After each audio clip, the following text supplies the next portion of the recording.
señor José Pedro Castillo Terrones, a dirigir su mensaje al Congreso.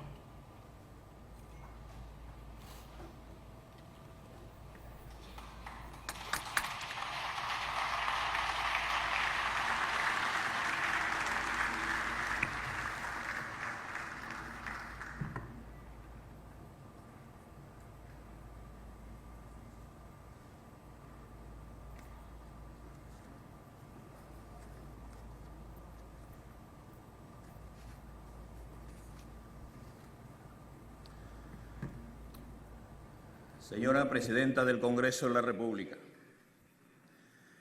señores y señoras congresistas de la República, señores presidentes de las hermanas repúblicas de Argentina, Bolivia, Chile, Ecuador, Su Alteza, el Rey de España, señores vicepresidentes, señores cancilleres, señores miembros del honorable cuerpo diplomático, autoridades presentes, mujeres y hombres de mi amado pueblo peruano. Comienzo saludando a mis hermanos codescendientes de los pueblos originarios, a mis hermanos ronderos, a mis hermanos maestros, a mis hermanos quechuas, a los aymaras, a los aguajún, a los hermanos chipivos, a los conivos, a los hermanos afroperuanos. Me dirijo a ustedes este símbolo día en que se cumplen 200 años de la Declaratoria de la Independencia del Perú, 2 siglos de vida republicana. Es un inmenso orgullo para mí estar en este recinto. Pero a pesar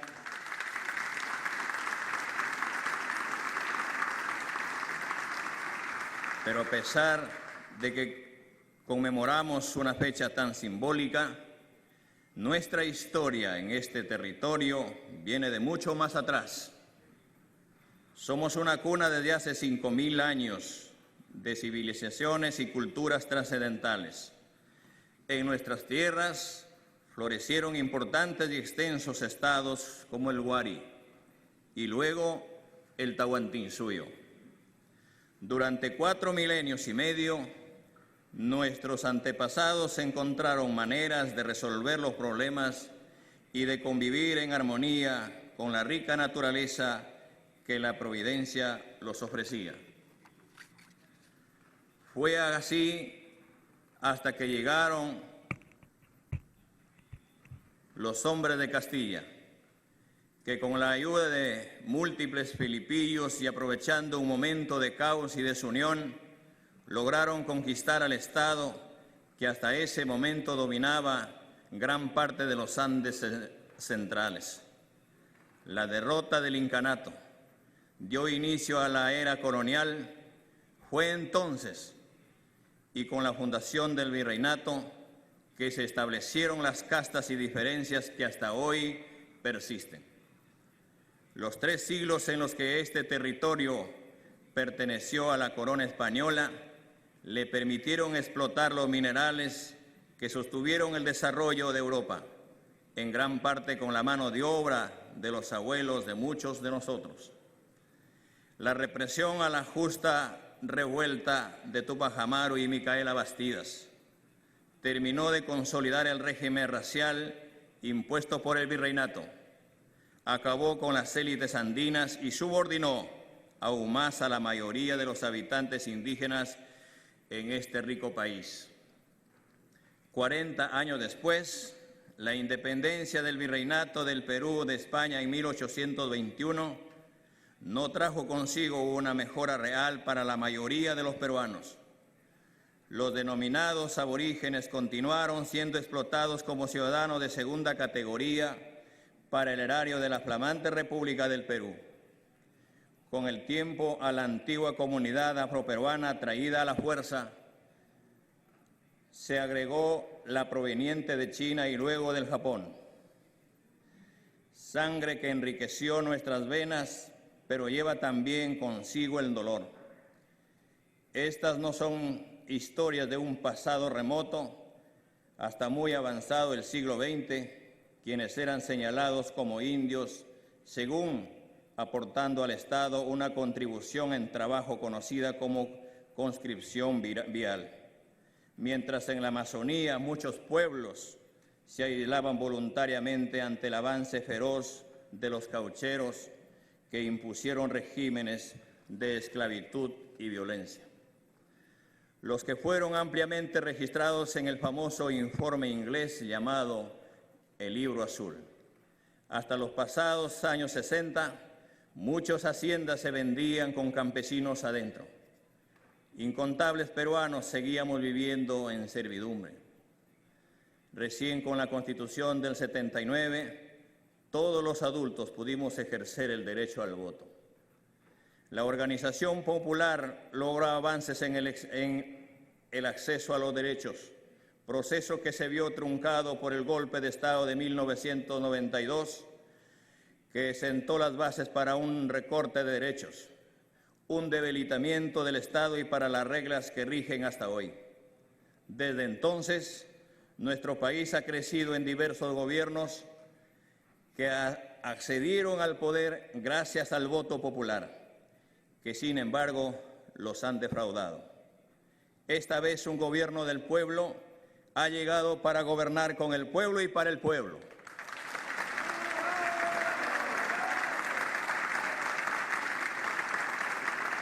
Para construir desde abajo. Es la primera vez que nuestro país será gobernado por un campesino, una persona que pertenece, como muchos de los peruanos, a los sectores oprimidos por tantos siglos.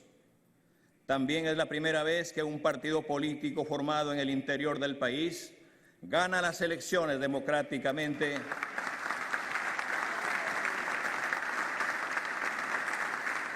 y que un maestro, más precisamente un maestro rural, es elegido para ser presidente constitucional de la República.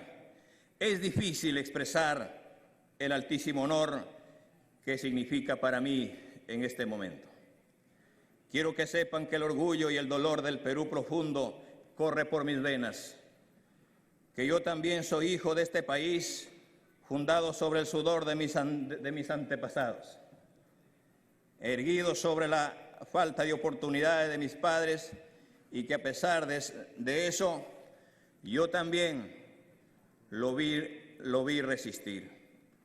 Que mi vida se hizo en el frío de las madrugadas en el campo, y que fueron también estas manos del campo las que cargaron y mecieron a mis hijos cuando eran pequeños. Que la historia de este Perú, tanto tiempo silenciado, es también mi historia. Que yo fui ese niño de Chota que estudió en la escuela rural 10465 de Puña, que hoy estoy aquí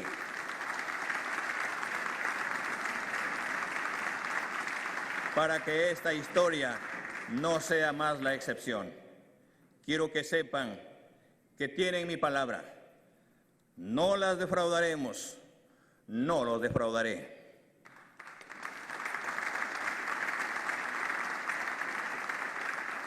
Nuestras líneas políticas. La lucha contra la pandemia del COVID-19. Preservar la salud y la vida. Nuestra primera gran tarea es continuar la lucha contra la pandemia del COVID-19 que tanto ha golpeado a nuestro país. En esta fecha no quiero dejar de recordar a tantos y a todos los peruanos y peruanas que ya no están con nosotros y a quienes hoy los extrañan y los extrañamos. Honraremos su memoria asegurando que esto sea una prioridad. Las mutaciones del virus aún sorprenden a los científicos del mundo. Esto no ha terminado, pero estoy absolutamente seguro que saldremos adelante, construyendo sobre lo avanzado, escuchando a la ciencia y poniendo el bienestar de los peruanos por delante. Nos toca gobernar en un momento de enorme gravedad para el Perú, pero debemos maximizar nuestro esfuerzo para alcanzar la vacunación de toda nuestra población en el menor tiempo posible.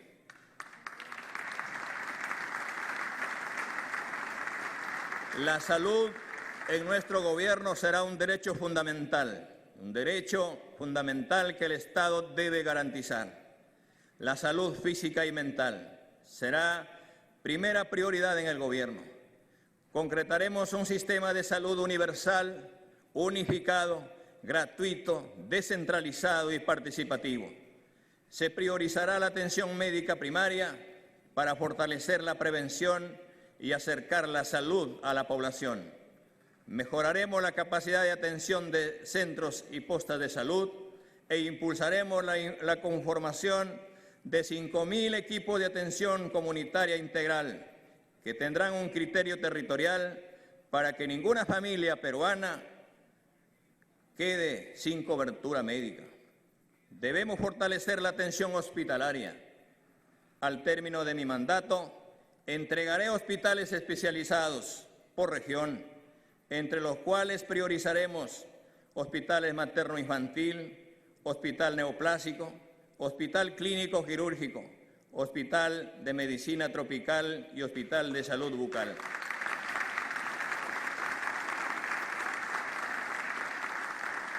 Para poder llevar la salud a todos los peruanos, tenemos que trabajar articuladamente entre todos los niveles del gobierno, cada uno desde su función. Por eso, invoco a los gobernadores regionales del país a elaborar sus expedientes y ubicar los terrenos donde se construirán estos hospitales.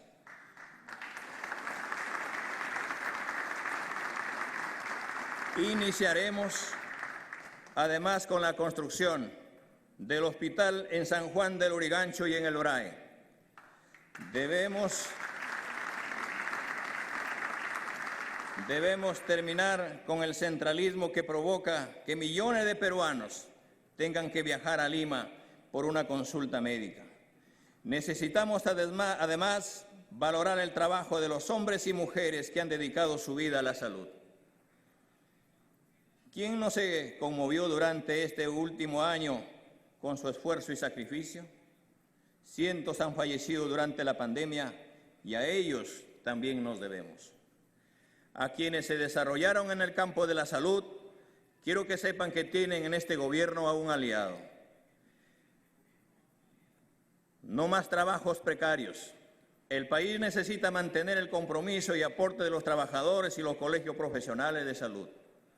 Desarrollaremos las capacidades en el país y que el país necesita y descentralizaremos los recursos humanos del sector y a todos los peruanos y peruanas les digo que su salud y bienestar es nuestra prioridad.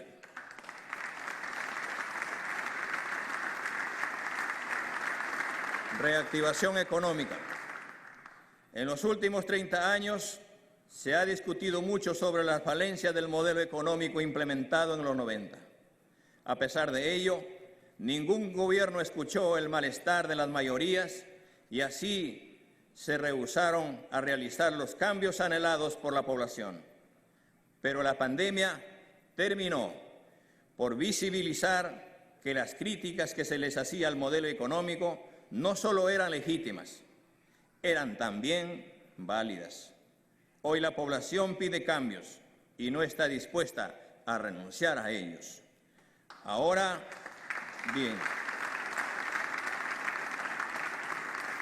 bien, ¿es cierto que esos cambios implican poner en riesgo los logros conseguidos con el esfuerzo de todos los peruanos durante las últimas décadas? No, no lo es. Sí es posible realizar estos cambios con responsabilidad, respetando la propiedad privada, pero también poniendo por delante los intereses de la nación.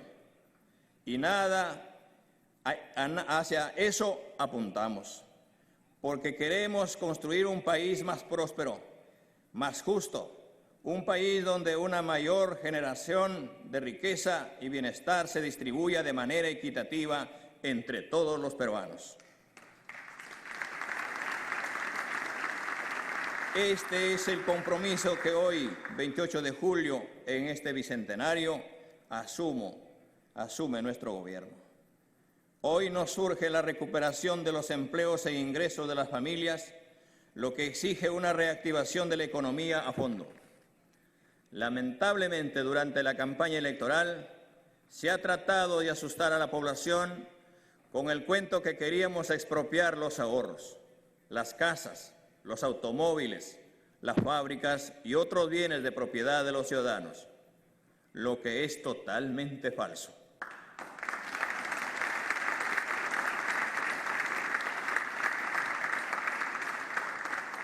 No haremos nada de eso porque queremos que la economía mantenga orden y predictibilidad, que es la base de las decisiones de inversión.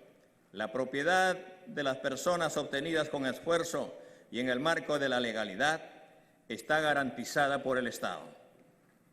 Lo que nosotros proponemos es que se acaben los abusos de los monopolios, de los consorcios que corrompen y cobran sumas artificialmente elevadas por los bienes y servicios básicos, como ha sucedido con el gas doméstico y las medicinas,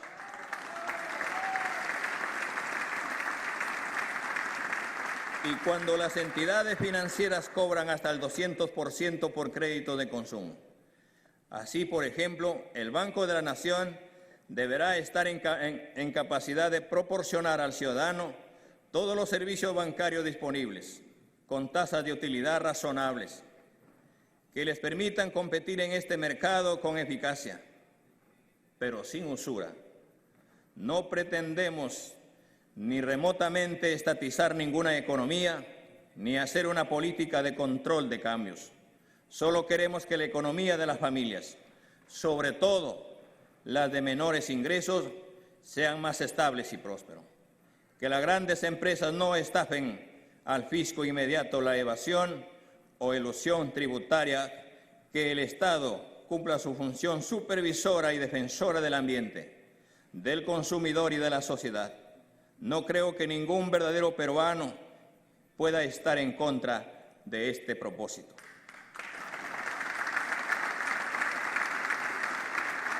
El caso Lava Jato es un baldón que nos perseguirá por mucho tiempo.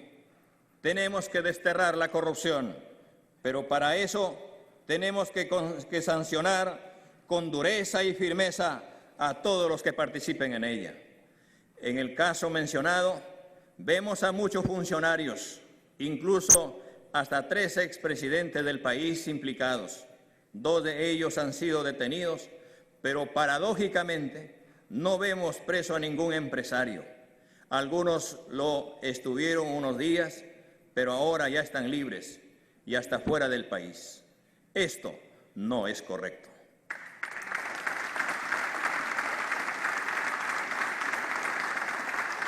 La promoción de la inversión y una nueva forma de hacer proyectos en el Perú. El Perú es un país de milenaria tradición minera y agrícola. Todas las culturas que florecieron en el territorio nos han dejado muestras de su habilidad, que hoy es parte del patrimonio de todos nosotros. Sin embargo, hoy se tiene una anomia crítica en el sector de minería, energía e hidrocarburos. Implementaremos el criterio de rentabilidad social, que es superior a la licencia social. Esto significa que todo proyecto debe contribuir, entre otros, con dinamizar la economía local, regional y nacional, incrementar realmente el ingreso nacional, propiciando el ingreso neto de capitales y que los beneficios se contabilicen localmente, donde la recaudación de impuestos o regalías sea positiva y relevante. Mejorar el nivel de empleo y salarios, condiciones y salarios de acuerdo a lo que señala la Organización Internacional del Trabajo. Realizar transferencias tecnológicas. La inversión foránea, extranjera o extrarregional es un medio para difundir tecnología en las áreas receptoras. mejorar la distribución del ingreso donde la intervención no genere grupos privilegiados y otros excluidos, promover y preservar la cultura y el medio ambiente. Toda intervención debe cuantificar certeramente el cierre de minas y otorgar garantías reales sobre cualquier pasivo ambiental. Los actores deben acondicionarse a cada escenario y no al revés. Los pueblos y las organizaciones territoriales deben participar activamente en la gestión de su desarrollo. Si un proyecto no tiene rentabilidad social, simplemente no va.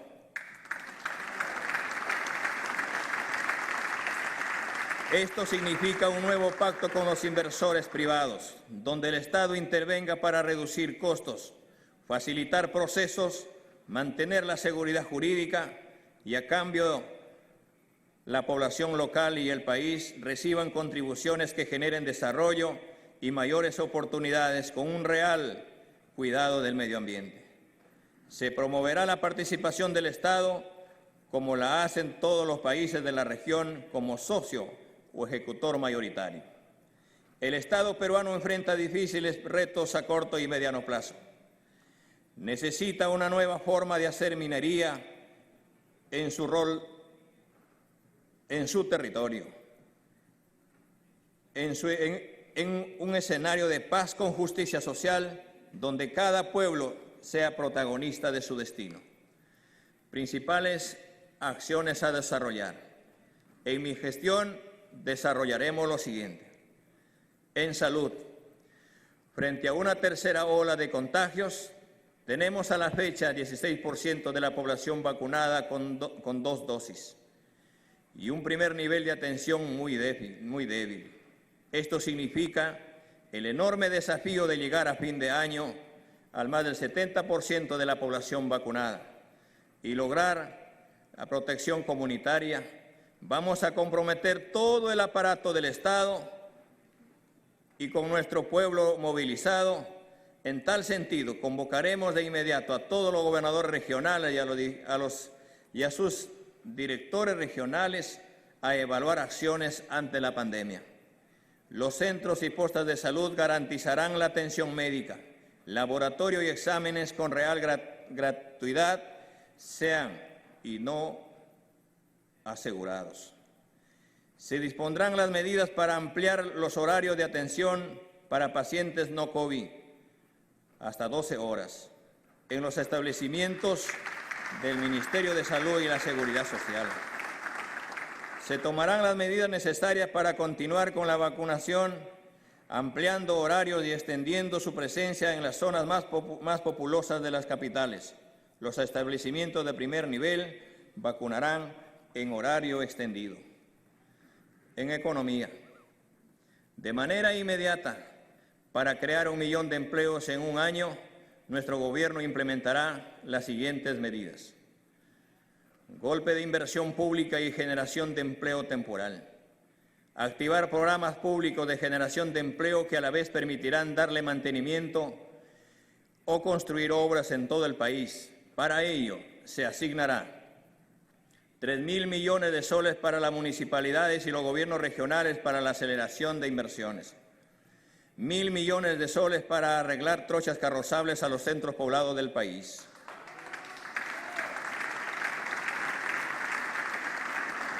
700 millones de soles para el programa Trabaja Perú, que pequeñas obras municipales intensivas,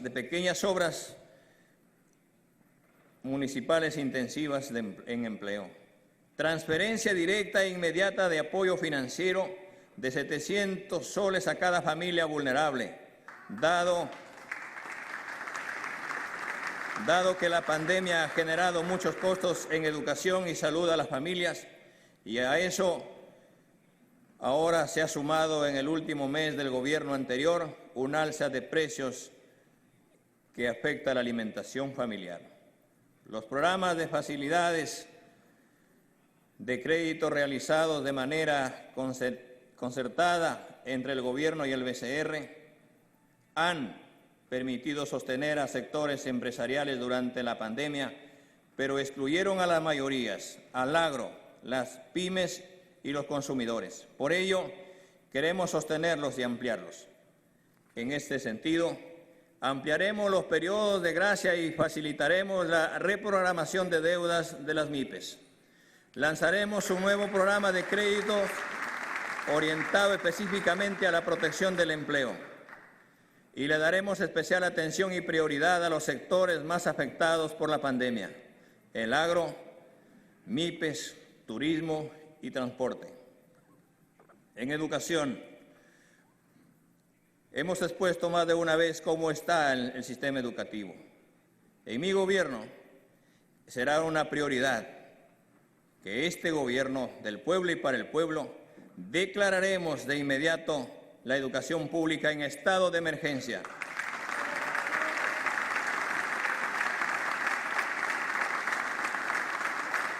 Para recuperar los aprendizajes y evitar que la falta de equidad siga creciendo. Esto nos lleva a plantear un conjunto de medidas que paso a detallar. Un presupuesto suficiente para la educación pública básica y superior que se mejorará progresivamente. Nos proponemos aumentar el presupuesto del sector educación para dar respuesta a las grandes necesidades educativas de los sectores vulnerables, rurales, bilingües,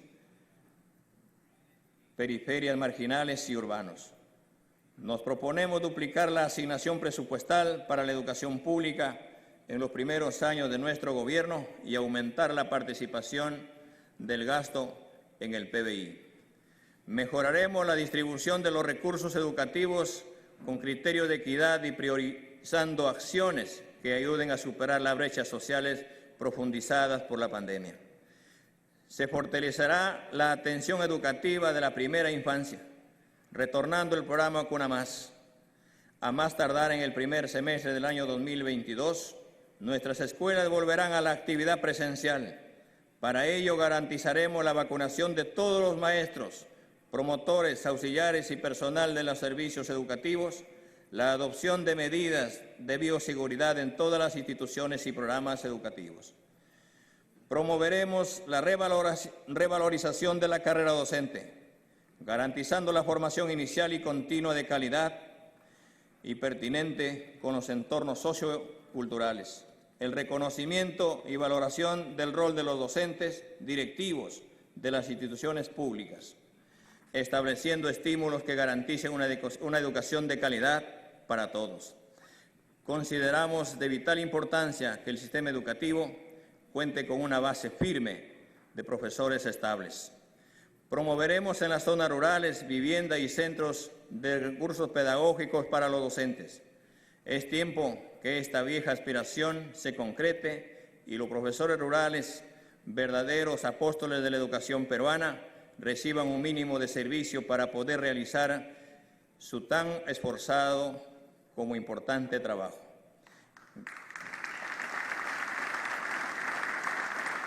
Garantizaremos el mejoramiento de los aprendizajes de los niños y jóvenes, reduciendo las brechas históricas a través del fortalecimiento de la educación destinada a la primera infancia junto a las familias y comunidades. El impulso del mejoramiento del desempeño de docentes, garantizar que el currículo nacional y los planes curriculares serán promovidos por los propios maestros, la comunidad, los estudiantes, los padres de familia y las autoridades. La innovación será una prioridad en las escuelas y la conectividad a Internet. En nuestro gobierno, el Internet será un derecho, no un servicio. Inicialmente, trabajaremos en 800 instituciones educativas habilitadas para la educación técnica, la secundaria técnica. En la escuela garantizaremos la alimentación en los niveles inicial, primaria y secundaria. Priorizaremos la preparación de alimentos con productos locales nutritivos, de tal manera que al mismo tiempo se insertarán recursos económicos para fortalecer y desarrollar la agricultura local.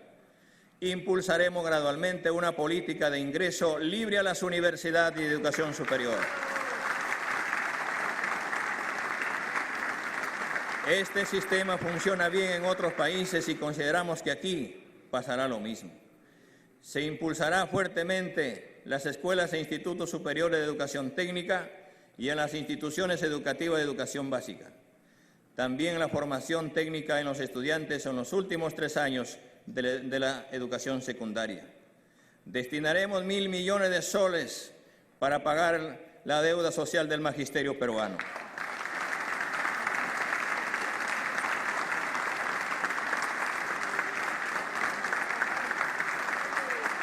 Minería.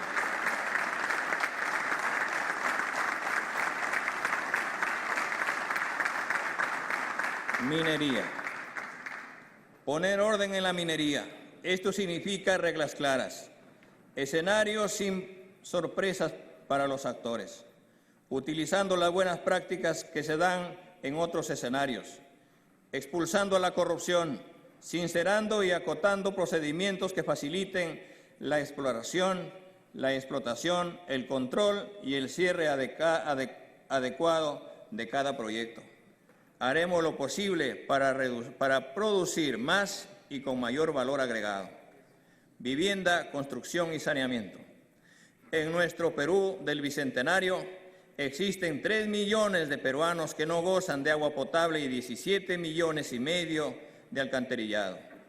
La cobertura de agua en el ámbito urbano alcanza al 95% de peruanos, mientras que en el ámbito rural solo al 78%. El alcantarillado todavía es más preocupante, mientras en el ámbito urbano el 89% tiene acceso a servicios de saneamiento, en el ámbito rural alcanza solo al 30%. La brecha de infraestructura de agua y saneamiento es de 49,000 millones de soles. Nuestro compromiso de gobierno con el pueblo, con el Perú, es cerrar la brecha de servicios de agua y saneamiento al 100%. Para ello necesitamos un cambio total en la forma de servir al Estado. En los 100 primeros días de nuestro gobierno se fortalecerá la ejecución de obras de saneamiento rural sostenibles y de calidad a través de los núcleos ejecutores, como un mecanismo para promover la participación directa y vigilante de la sociedad civil organizada y al mismo tiempo combatir el cáncer de la corrupción. Se facilitará a la población el acceso al Programa Nacional Techo Propio y ampliaremos significativamente el número de beneficiarios. La esperanza de cientos de miles de familias para acceder a un techo propio a partir de hoy empieza a hacerse realidad. Además, promoveremos la formalización de predios rurales y urbanos a través de un trabajo conjunto con los gobiernos locales. Para ello, se simplificará la normativa sobre titulación de predios y se firmarán convenios interinstitucionales para realizar el levantamiento catastral urbano en menos tiempo. Producción. Promoveremos y reconoceremos a las industrias e inversiones que tengan rentabilidad social, con políticas específicas para la gran empresa, para los pequeños negocios y para los sectores comunales y cooperativos. Revisaremos las condiciones económicas con grandes empresas pesqueras para la obtención de mayores ingresos tributarios para el país y para que generen mayor valor agregado e industrialización de nuestros recursos naturales y marinos y empleo digno. Aseguraremos la sostenibilidad en la explotación de recursos pesqueros y la cadena productiva para el consumo humano directo en base al ordenamiento y fiscalización en la captura de especies marinas realizadas por las grandes y medianas empresas, la investigación para la sostenibilidad y la ampliación y diversificación de pesca para el consumo y la acuicultura. Promoveremos la micro y pequeña empresa de acuicultura y la implementación de parques industriales acuícolas, la producción de anchoveta en salazón, charqui y embutidos con los pescadores artesanales y el reflote de nuestra industria para abastecer a nuestros programas de asistencia alimentaria. Para las pymes implementaremos fondos de crédito con tasas preferenciales a través de las cajas rurales y cajas municipales y banca privada y el Banco de la Nación, con topes diferenciados según el requerimiento de cada rubro y sector. Flexibilizaremos los requisitos para facilitar el acceso a créditos y formalización de las MIPES. El Estado evaluará las MIPES para que accedan a préstamos y se rectifiquen, reconociendo el prestigio de ellas como buenos pagadores. Se desarrollarán alianzas estratégicas para el desarrollo tecnológico y productivo entre la universidad y la educación técnica en todos los niveles. Agricultura y desarrollo rural. Hambre y desnutrición cero, con salud y reactivación económica, promoviendo el consumo de productos sanos ecológicos. Para ello impulsaremos los programas de compras estatales con productos locales nutritivos y de calidad, para combatir en una manera inmediata el hambre en las zonas rurales y urbanas. Las organizaciones sociales de ollas comunes y comedores populares serán reconocidas e integradas a este ambicioso programa nacional.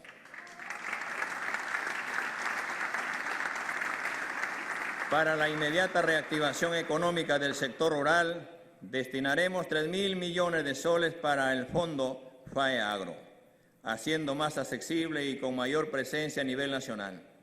El agrobanco se convertirá en un eficiente motor del desarrollo de la agricultura del país. De manera especial del pequeño productor agropecuario y aún de la agricultura familiar. Hoy menos del 2.5% del total de agricultores califica para acceder a los créditos de esa entidad. Y eso no puede continuar. Implementaremos el Plan Nacional de Industrialización y Mejora Productiva del Campo.